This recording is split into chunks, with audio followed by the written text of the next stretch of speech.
I woke up late in the afternoon. For a second, I didn't know where I was. You know how it is, when you wake up in a strange place and wonder where in the world you are, until memory comes rushing over you like a wave. I half convinced myself that I had dreamed everything that had happened the night before. I'm really home in bed, I thought. It's late, and both Derry and Sodapop are up. Derry's cooking breakfast, and in a minute he and Soda will come in and drag me out of bed and wrestle me down and tickle me until I think I'll die if they don't stop. It's me and Soda's turn to do the dishes after we eat, and then we'll all go outside and play football. Johnny and Tuba and I will get Derry on our side, since Johnny and I are so small and Derry's the best player. It'll go like the usual weekend morning. I tried telling myself that while I lay on the cold rock floor, wrapped up in Dally's jacket and listening to the wind rushing through the trees' dry leaves outside. Finally, I quit pretending and pushed myself up. I was stiff and sore from sleeping on that hard floor, but I had never slept so soundly. I was still groggy. I pushed off Johnny's jean jacket, which had somehow gotten thrown over me, and blinked, scratching my head. It was awful quiet, with just the sound of rushing wind in the trees.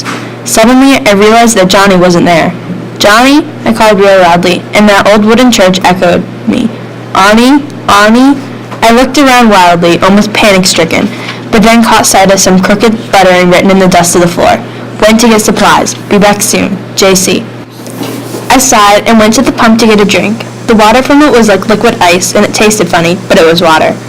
I splashed some on my face, and that woke me up pretty quickly. I wiped my face off on Johnny's jacket and sat down on the back steps. The hill the church was on dropped off suddenly, about 20 feet from the back door, and you could see for miles and miles. It was like sitting on top of the world. When you haven't got anything to do, you remember things in spite of yourself. I could remember every detail of the whole night, but it had the unreal quality of a dream. It seemed much longer than 24 hours since Johnny and I had met Dally at the corner of Pickett and Sutton. Maybe it was. Maybe Johnny had begun a whole week and I had just slept.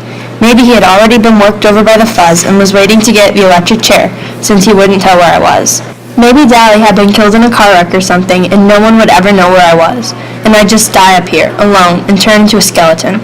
My overactive imagination was running away with me again. Sweat ran down my face and back, and I was trembling. My head swam, and I leaned back and closed my eyes. I guess it was partly delayed shock. Finally, my stomach calmed down, and I relaxed a little, hoping that Johnny would remember cigarettes. I was scared, sitting there by myself. I heard someone coming up through the dead leaves toward the back of the church, and I ducked inside the door. Then I heard a whistle, long and low, ending in a sudden high note. I knew that whistle well enough. It was used by us and the shepherd gang for Who's There. I returned it carefully, then darted out the door so fast that I flew off the steps and sprawled flat under Johnny's nose. I propped myself up on my elbows and grinned up at him. "Hey Johnny, fancy meeting you here." He looked down at me over a big package. "I swear, Ponyboy, you're getting to act more like Two-Bit every day." I tried unsuccessfully to cock an eyebrow. "Who's acting?" I rolled over and sprang up, happy that someone was there. "What'd you get?" "Come on inside. Dally told us to stay inside." We went in. Johnny dusted off a table in his jacket and started taking things out of a sack and lining them up neatly. "A week's supply of bologna, 2 loaves of bread, a box of matches," Johnny went on. I got tired of watching him do it all, so I started digging into the sack myself. I sat down on a dusty chair and stared. "A paperback copy of Gone with the Wind? How'd you know I always wanted one?" Johnny reddened. "I remember you saying something about it once. And me and you went to see that movie, remember? I thought you could maybe read it out loud and help kill time or something." "Gee, thanks." I put the book down reluctantly. I wanted to start it right then. Peroxide? A deck of cards? Suddenly I realized something. "Johnny, you ain't thinking of..." Johnny sat down and pulled out his knife. "We're gonna cut our hair and you're gonna bleach yours." He looked at the ground carefully. "They'll have our descriptions in the paper. We can't fit 'em." "Oh no," my hand flew to my hair. "No, Johnny, not my hair." It was my pride. It was long and silky, just like Soda's, only a little redder. Our hair was tough. We didn't have to use much grease on it. Our hair labeled us as greasers, too. It was our trademark. The one thing we were proud of. Maybe we couldn't have Corvairs or Madras shirts, but we could have hair. We'd have to anyway if we got caught. You know, the first thing the judge does is make you get a haircut. "I don't see why," I said sourly. "Dally could just as easily mug somebody with short hair." "I don't know either. It's just a way of trying to break us. They can't really do anything to guys like Curly Shepherd or Tim. They've had about everything done to them, and they can't take anything away from them because they don't have anything in the first place. So they cut their hair." I looked at Johnny imploringly. Johnny sighed. "I'm going to cut mine too and wash the grease out, but I can't bleach it. I'm too dark-skinned to look okay blonde." "Oh, come on, Ponyboy," he pleaded. "It'll grow back." Okay, I said wide-eyed. Get it over with. Johnny flipped at the razor edge of his switch and took a hold of my hair and started sawing on it. I shuddered. Not too short, I begged. Johnny, please. Finally, it was over with. My hair looked funny, scattered over the floor in tufts. It's lighter than I thought it was, I said, examining it. Can I see what I look like now? No, Johnny said slowly, staring at me. We've got to bleach it first. After I'd sat in the sun for 15 minutes to dry the bleach, Johnny let me look in the old cracked mirror we'd found in a closet. I did a double take. My hair was even lighter than sodapop's. I'd never combed it to the side like that. It just didn't look like me. It made me look younger and scareder too. Boy howdy, I thought. This really makes me look tough. I look like a blasted pansy. I was miserable. Johnny handed me the knife. He looked scared too. Cut the front and thin out the rest. I'll comb it back after I wash it. Johnny, he said tiredly, you can't wash your hair in that freezing water in this weather. You'll get a cold. He only shrugged. Go ahead and cut it. I did the best I could. He went ahead and washed it anyway, using the bar of soap he'd brought. I was glad I had to run away with him instead of Two-Bit or Steve or Dally. That would be one thing they'd never think of, soap. I gave him Dally's jacket to wrap up in, and he sat shivering in the sunlight on the back steps, leaning against the door, combing his hair back. It was the first time I could see that he had eyebrows. He didn't look like Johnny. His forehead was whiter where his bangs had been. It would have been funny if we hadn't been so scared. He was still shivering with cold. I guess, he said weakly, I guess we're disguised. I leaned back to him sullenly. I guess so. Oh shoot, Johnny said with fake cheerfulness. It's just hair. Shoot nothing, I snapped. It took me a long time to get the hair just the way I wanted it. And besides, this just ain't us. It's like being in a Halloween costume we can't get out of. Well, we gotta get used to it, Johnny said with finality. We're in big trouble, and it's our looks or us. I started eating a candy bar. I'm still tired, I said. To my surprise, the ground blurred, and I felt tears running down my cheeks. I brushed them off hurriedly. Johnny looked as miserable as I felt. I'm sorry I cut your hair off, Ponyboy. Oh, it ain't that, I said in between bites of chocolate. I mean, not all of it. I'm just a little spooky. I really don't know what's the matter. I'm just mixed up. I know, said Johnny through chattering teeth as we went inside. Things have been happening so fast. I put my arm across his shoulders to warm him up. Two-Bit should have been in that little one-horse store. Man, we're in the middle of nowhere. The nearest house is 2 miles away. Things were laying out wide open, just waiting for somebody slick like Two-Bit to come and pick him up. He could have walked out with half the store. He leaned back beside me, and I could feel him trembling. Good old Two-Bit, he said in a quavering voice. He must have been as homesick as I was. Remember how he was wisecracking last night? I said, last night. Just last night, we were walking Cherry and Marcia over to Two-Bit's. Just last night, we were laying in the lot, looking up at the stars and dreaming. Stop it, Johnny gasped from between clenched teeth. Shut up about last night. I killed a kid last night. He couldn't have been over 17 or 18, and I killed him. How do you like to live with that? He was crying. I held him like Soda had held him the day we found him lying in the lot. I didn't mean to, he finally blurted out, but they were drowning you, and I was scared. He was quiet for a minute. There sure is a lot of blood in people. He got up suddenly and began pacing back and forth, slapping his pockets. What are we going to do? I was crying by then. It was getting dark, and I was cold and lonesome. I closed my eyes and leaned my head back, but the tears came anyway. This is my fault, Johnny said in a miserable voice. He had stopped crying when I started, for bringing a little 13-year-old kid along. You ought to go home. You can't get into any trouble. You didn't kill him. No, I screamed at him. I'm 14. I've been 14 for a month, and I'm in as much as you are. I'll stop crying in a minute. I can't help it. He slumped down beside me. I didn't mean it like that, Ponyboy. Don't cry, Pony. We'll be okay. Don't cry. I leaned against him and bawled until I went to sleep. I woke up late that night. Johnny was resting against the wall, and I was asleep on his shoulder. Johnny, I yawned. You awake? I was warm and sleepy. Yeah, he said quietly. We ain't gonna cry no more, are we? Nope, we're all cried out now. We're getting used to the idea. We're gonna be okay now. That's what I thought, I said drowsily. Then, for the first time since Dally and I had sat down behind those girls at the nightly double, I relaxed. We could take whatever was coming now. The next 4 or 5 days were the longest days I've ever spent in my life. We killed time by reading Gone with the Wind and playing poker. Johnny sure did like that book, although he didn't know anything about the Civil War and even less about plantations, and I had to explain a lot of it to him. It amazed me how Johnny could get more meaning out of some stuff than I could. I was supposed to be the deep one. Johnny had failed a year in school and never made good grades. He couldn't grasp anything that was shoved at him too fast, and I guess his teachers thought that he was just plain dumb, but he wasn't. He was just a little slow to get things, and he liked to explore things once he did get them. He was especially stuck on the southern gentlemen, impressed with their manners and charm. I bet they were cool old guys, he said, his eyes glowing, after I had read the part about them riding into sure death because they were gallant. They remind me of Dally. Dally, I said, startled. Shoot, he ain't got any more manners than I do. And you saw how he treated those girls the other night. So does more like them southern boys. Yeah, in the manners bit, and the charm too, I guess, Johnny said slowly. But one night I saw Dally getting picked up by the fuzz, and he kept real cool and calm the whole time. They was getting him for breaking out the windows at the school building, and it was Two-Bit who did that, and Dally knew it. But he just took the sentence without batting an eye or even denying it. That's gallant. That was the first time I realized the extent of Johnny's hero worship for Dally Winston. Of all of us, Dally was the one I liked least. He didn't have Soda's understanding or dash, or Two-Bit's humor, or even Derry's Superman qualities. But I realized that these three appealed to me because they were like the heroes in the novels I read. Dally was real. I liked my books and clouds and sunsets. Dally was so real that he scared me. Johnny and I never went to the front of the church. You could see the front from the road, and sometimes farm kids rode their horses by on the way to the store. So we stayed in the very back, usually sitting on the steps and looking across the valley.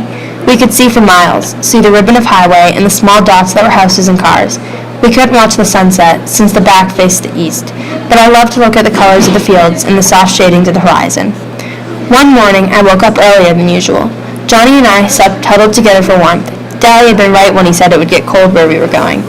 Being careful not to wake Johnny up, I went to sit on the steps and smoked a cigarette. The dawn was coming then. All the lower valley was covered with mist, and sometimes little pieces of it broke off and floated away in small clouds. The sky was lighter in the east, and the horizon was a thin gold line. The clouds changed from gray to pink, and the mist was touched with gold. There was a silent moment when everything held its breath, and then the sun rose. It was beautiful. Golly, Johnny's voice beside me made me jump. That sure was pretty. Yeah, I sighed, wishing I had some paint to do a picture with while the sight was still fresh in my mind. The mist was what was pretty, Johnny said, all gold and silver. I said, trying to blow a smoke ring. Too bad I couldn't stay like that all the time. Nothing gold can stay. I was remembering a poem I'd read once. What? Nature's first green is gold, her heart is hue to hold. Her early leaf's a flower, but only so an hour. Then leaf subsides to leaf, so Eden sank to grief. So dawn goes down to stay, nothing gold can stay. Johnny was staring at me. Where'd you learn that? That was what I meant. Robert Frost wrote it. He meant more to it than I'm getting now. I was trying to find the meaning the poet had in mind, but it eluded me. I always remembered it because I never quite got what he meant by it. You know, Johnny said slowly, I never noticed colors and clouds and stuff until you kept reminding me about them. It seems like they were never there before. He thought for a minute. Your family sure is funny. And what happens to be so funny about it? I asked stiffly. Johnny looked at me quickly. I didn't mean nothing. I meant, well, Soda kind of looks like your mother did, but he acts just exactly like your father. And Derry is the spitting image of your father, but he ain't wild and laughing all the time like you was. He acts like your mother, and you don't act like either one. I know, I said. Well, I said, thinking this over, you ain't like any of the gang. I mean, I couldn't tell Two-Bit or Steve or even Derry about the sunrise and clouds and stuff. I couldn't even remember that poem around them. I mean, they just don't dig. Just you and Sodapop, and maybe Cherry Valance. Johnny shrugged. Yeah, he said with a sigh, I guess we're different. Shoot, I said, blowing a perfect smoke ring. Maybe they are. By the fifth day, I was so tired of bologna and nearly got sick every time I looked at it. We'd eaten all our candy bars in the first 2 days. I was dying for a Pepsi. I'm what you might call a Pepsi addict. I drink them like a fact, and going for 5 days without them was going to kill me. Johnny promised to get some if we ran out of supplies and had to get some more, but that didn't help me right then. I was smoking a lot more than I usually did. I guess because it was something to do, although Johnny warned me that I could get sick smoking so much. We were careful with our cigarettes. If that old church ever caught fire, there'd be no stopping it. On the 5th day, I had read up to Sherman's siege of Atlanta and Gone with the Wind, owed Johnny $150 from poker games, and smoked 2 packs of Camels, and as Johnny had predicted, got sick. I hadn't eaten anything all day, and smoking on an empty stomach doesn't make you feel great. I curled up in a corner to sleep off the smoke. I was just about to sleep when I heard, as if from a great distance, a low, long whistle that went off in a sudden high note. I was too sleepy to pay any attention, although Johnny didn't have any reason to be whistling like that. He was sitting on the back steps trying to read Gone with the Wind. I had almost decided that I had dreamed the outside world, and there was nothing real but bologna sandwiches and the Civil War and the old church and the mist in the valleys. It seemed to me that I had always lived in the church, or maybe lived during the Civil War and had somehow got transplanted. That shows you what a wild imagination I have. A tone nudged me in the ribs. "Glory," said a rough but familiar voice. "He looks different with his hair like that." I rolled over and sat up, rubbing the sleep out of my eyes and yawning. Suddenly, I blinked. "Hey, Dally. Hey, Ponyboy," he grinned down at me, or should I say Sleeping Beauty. I never thought I'd live to see the day when I would be so glad to see Dally Winston. But right then, he meant one thing, contact with the outside world, and it suddenly became real and vital. "How's Sodapop? Are the fuzz after us? Is Derry all right? Do the boys know where we are? What?" "Hold on, kid," Dally broke in. "I can't answer everything at once. You two want to go get something to eat first? I skipped breakfast, and I'm about starved." "You're starved?" Johnny was so indignant he nearly squeaked. I remember the balogne. "Is it safe to go out?" I asked eagerly. "Yep." Dally searched his shirt pocket for a cigarette, and finding none said, "Got a cancer stick, Johnny Cake?" Johnny tossed him the whole package. "The fuzz won't be looking for you around here," Dally said, lighting up. "They think you've lit out for Texas. I got Buck's T-Bird parked down the road a little way." "Gosh almighty, boys. Ain't you been eating anything?" Johnny looked startled. "Yeah, whatever gave you the idea we ain't?" Dally shook his head. "You're both pale and you've lost weight. After this, get out in the sun more. You look like you've been through the mill." I started to say look who's talking, but decided it would be safer not to. Dally needed a shave. A stubble of colorless beard covered his jaw, and he looked like he was the one who'd been sleeping in his clothes for a week, instead of us. I knew he hadn't seen a barber in months, but it was safer not to get mouthy with Dally Winston. "Hey, Ponyboy," he fumbled with a piece of paper in his back pocket. "I got a letter for you." "A letter? Who from?" "The president, of course, stupid." "It's from Soda."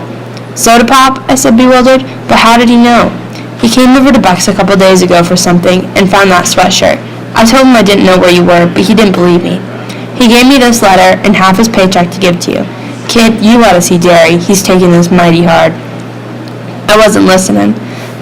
I leaned back against the side of the church and read, "Ponyboy. Well, I guess you got into some trouble, huh? Derry and me nearly went nuts when you ran out like that. Derry is awful sorry he hit you. You know he didn't mean it. And then you and Johnny turned up missing, and what with the dead kid in the park and Dally getting hauled into the station, well, it scared us something awful. The police came by to question us, and we told them as much as we could. I can't believe little old Johnny could kill somebody. I know Dally knows where you are, but you know him. He keeps his trap shut and won't tell me nothing. Derry hasn't got the slightest notion where you're at, and it is nearly killing him. I wish you'd come back and turn yourselves in, but I guess you can't since Johnny might get hurt. You sure are famous. You got a paragraph in the newspaper even. Take care and say hi to Johnny for us. Sodapop Curtis." He could improve his spelling, I thought after reading it through 3 or 4 times. "How come you got hauled in?" I asked Dally. "Shoot, kid," he grinned wolfishly. "Them boys at the station know me by now. I get hauled in for everything that happens in our turf. While I was there, I kind of let it slip that y'all were heading for Texas. So that's where they're looking." He took a drag on his cigarette and cussed it good-naturedly for not being a cool. Johnny listened in admiration. "You sure can cuss good, Dally." "Sure can," Dally agreed wholeheartedly, proud of his vocabulary. "But don't you kids get to picking up my bad habits." He gave me a hard rub on the head. "Kid, I swear it don't look like you without your hair cut off. It used to look tough. You and Soda had the coolest looking hair in town." "I know," I said sourly. "I look lousy, but don't rub it in. Do y'all want something to eat or not?" Johnny and I leaped up. "You'd better believe it." "Gee," Johnny said wistfully, "it sure will be good to get into a car again." "Well," Dally drawled, "I'll give you a ride for your money." Dally always did like to drive fast, as if he didn't care whether he got where he was going or not, and we came down the red dirt road off Jay Mountain doing 85. I like fast driving, and Johnny was crazy about drag races, but we both got a little green around the gills when Dally took a corner on 2 wheels with the brakes screaming. Maybe it was because we hadn't been in a car for so long. We stopped at a Dairy Queen, and the first thing I got was a Pepsi. Johnny and I gorged on barbecue sandwiches and banana splits. "Glory," Dallas said, amazed, watching us gulp the stuff down. "You don't need to make like every mouthful's your last. I got plenty of money. Take it easy. I don't want you getting sick on me." And I thought I was hungry. Johnny merely ate faster. I didn't slow down until I got a headache. "I didn't tell y'all something," Dally said, finishing his 3rd hamburger. "The Socias and us are having an all-out warfare over the city. That kid you killed had plenty of friends, and all over town it's Soc against Grease. We can't walk alone at all. I started carrying a heater." "Dally," I said, frightened, "you kill people with heaters." "Yeah, kill 'em with switchblades too, don't you, kid?" Dally said in a hard voice. Johnny gulped. Don't worry, Dally went on. It ain't loaded. I ain't aiming to get picked up for murder. But it sure does help a bluff. Tim Shepard's gang and our outfit are having it out with the socials tomorrow night in a vacant lot. We got hold of the president of one of their social clubs and had a war council. Yeah, Dally sighed, and I knew he was remembering New York. Just like the good old days. If they win, things go on as usual. If we do, they stay out of our territory but good. Two-Bit got jumped a few days ago. Derry and me came along in time, but he wasn't having too much trouble. Two-Bit's a good fighter. Hey, I didn't tell you we got us a spy. A spy? Johnny looked up from his banana split. Who? That good-looking broad I tried to pick up that night you killed a soc. The redhead, Cherry what's-her-name.